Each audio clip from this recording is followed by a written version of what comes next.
Halo semuanya, kami dari Departemen Keperawatan Rumah Sakit Taipei Medical University.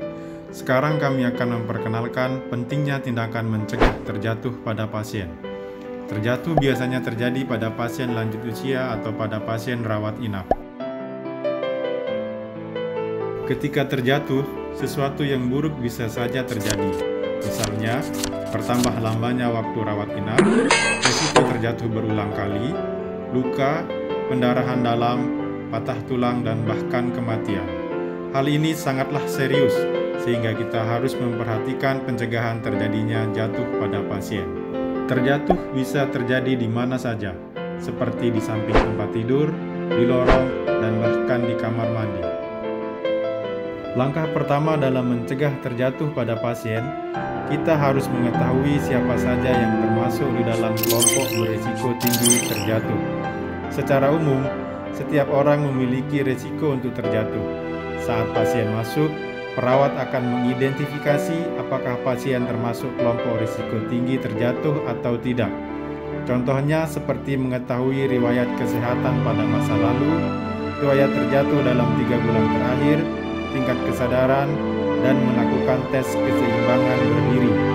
Pasien akan diminta untuk berdiri dengan satu kaki untuk memeriksa keseimbangannya. Jika mereka gagal dalam tes keseimbangan berdiri, maka hal ini menunjukkan mereka memiliki risiko tinggi terjatuh.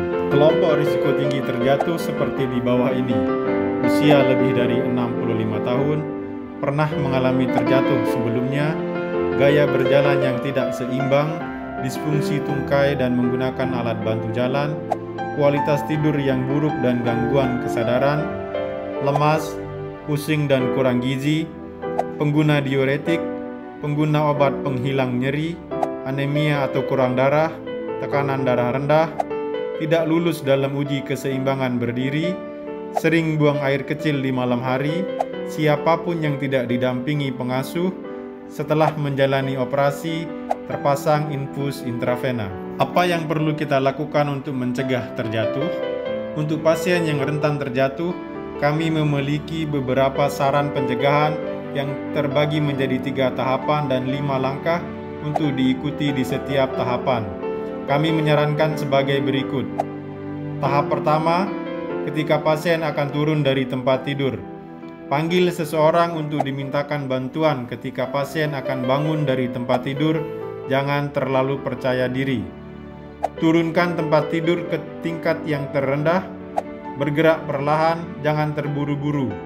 Bila pasien perlu turun dari tempat tidur, pegang rel tempat tidur dan berdiri secara bertahap.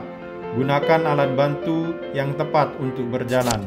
Tahap kedua, ketika pasien akan pergi ke kamar mandi, panggil seseorang untuk dimintakan bantuan. Jangan pergi ke kamar mandi sendiri.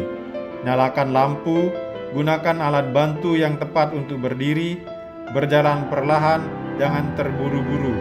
Gunakan alat bantu yang tepat untuk berjalan.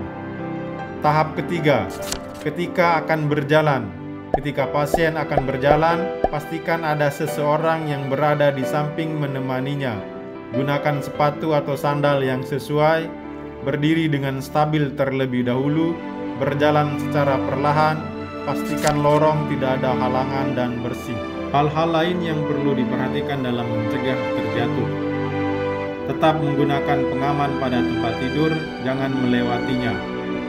Minta bantuan seseorang ketika pasien akan turun dari tempat tidur atau panggil perawat untuk lebih memudahkan. Bagi yang mengalami gangguan kesadaran, jika tidak ada pengasuh, maka jepitkan alat panggil perawat pada baju pasien.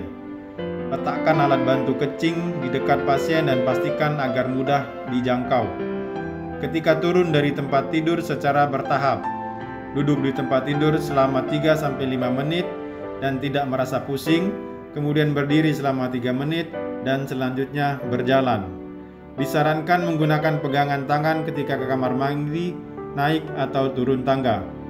Harap beritahu perawat bagi pasien yang baru bangun dari tempat tidur untuk pertama kali. Mencegah terjatuh merupakan masalah penting di rumah sakit. Untuk meningkatkan keselamatan pasien, kami membutuhkan bantuan Anda.